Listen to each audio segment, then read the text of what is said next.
Water does not fight the rock. It does not argue with it. It does not try to move it by force. It does not exhaust itself throwing against it. Water simply moves around it, under it, through the smallest crack it can find.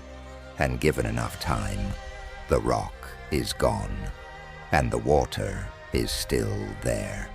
This is the central teaching of the most mysterious philosopher who ever lived, a man who may not have been one man at all, who wrote 81 short verses, 5,000 characters, that became one of the most translated texts in human history, and then, according to the legend, climbed onto an ox, rode out to the edge of civilization, handed those 81 verses to a border guard who begged him not to leave, and was never seen again. His name was Lao Tzu, and what he left behind is the most radical idea most people will ever encounter. Stop forcing, stop pushing, stop fighting what is. Stop spending your entire life trying to make the world into something it is not ready to become. The water knows something the rock does not. Softness wins. Lao Tzu is a mystery. The name itself means simply, the old master. Some historians believe he was a single man, a scholar and archivist who worked in the imperial library of the Zhou dynasty around the 6th century BC. Others believe Lao Tzu was not one person, but a collected name, a tradition of wisdom attributed to a single legendary figure, the way some myths accumulate around a single name, until the name becomes the idea. We do not know his face.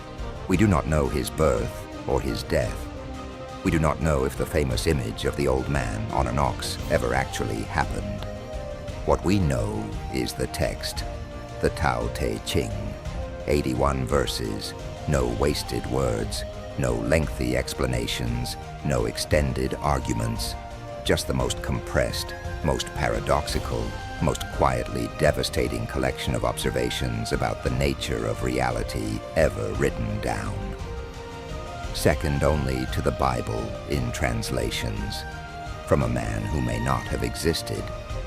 And the central teaching of every single page is that the harder you try to control things, the more they slip away. At the center of Lao Tzu's philosophy is a single word, Tao, usually translated as the way. But the way is not a road, not a set of rules, not a code to follow or a path to walk. The Tao is the underlying order of reality, the natural flow of all things, the force that moves through water and wind, through seasons and tides, through the patterns of everything that exists. Lao Tzu wrote, "The Tao that can be named is not the eternal Tao," meaning the moment you try to define it, the moment you try to pin it down with words, you have already missed it, because the Tao is not a concept. It is an experience. The recognition that there is a natural order to things, and that most human suffering comes from fighting it. Out of the Tao comes the most important principle in all of Lao Tzu's teaching.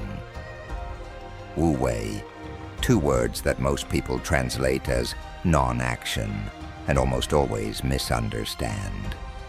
Wu Wei does not mean do nothing. It does not mean be passive. It does not mean surrender to whatever happens and call it wisdom. Wu Wei means act in alignment with the natural flow. Take the action that requires no forcing. Walk the path of least resistance, not because you are weak, but because you are wise enough to know where the current is already going. The master, Lao Tzu wrote, acts without effort, not because they do not act, but because their action is so perfectly timed, so perfectly calibrated to what the moment actually needs, that it does not feel like effort at all. Think of a skilled surgeon. They do not hack, they do not force. Every cut is precise, minimal, exactly placed. They achieve more with less. Think of water. Lao Tzu returned to water again and again, more than to any other image in the entire text. The highest good, he wrote, is like water. Water benefits 10,000 things and does not compete. It flows to the lowest places that others disdain.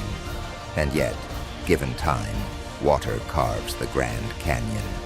Water shapes mountains. Water outlasts everything hard. Nothing in the world is as soft and yielding as water.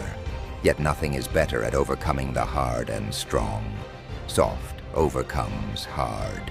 Gentle overcomes rigid. This is not a metaphor. This is a law. The things that last longest are the things that can bend without breaking. The tree that survives the storm is not the tallest one. It is the one with roots deep enough and branches flexible enough to move with the wind rather than against it. The person who survives loss, failure, betrayal is not the one who was never touched by it. It is the one who could absorb the impact without being shattered by it. Lao Tzu also taught what he called the usefulness of empty space. He asked, what is the use of a wheel? Not the spokes, not the rim. The empty space at the center, the hub, is what makes the wheel useful. What is the use of a room? Not the walls, not the ceiling. The empty space inside is what you actually live in. The most useful thing in a vessel is the emptiness that can be filled. What he was saying, what he had been saying across 81 verses, is that the world prizes fullness, density, force, action. And the things that actually work, the wheel, the room, the vessel, depend entirely on what is not there. On space, on restraint, on the wisdom to leave room for what needs to happen naturally. Here is what this costs you if you don't understand it. Think about the last time you tried to force something. A relationship you tried to hold together after it had already decided to end. A career path you pushed yourself down because it was expected, because turning back felt like failure, even as everything inside you knew it was the wrong direction. A conversation you tried to win at the cost of the relationship it was part of. A version of yourself you tried to perform for an audience that never asked for the performance. How much energy did it take? How much did you have to spend just to stay in a position that required constant maintenance, constant force, constant fighting of what was naturally trying to move in a different direction? Lao Tzu is not saying you should never try.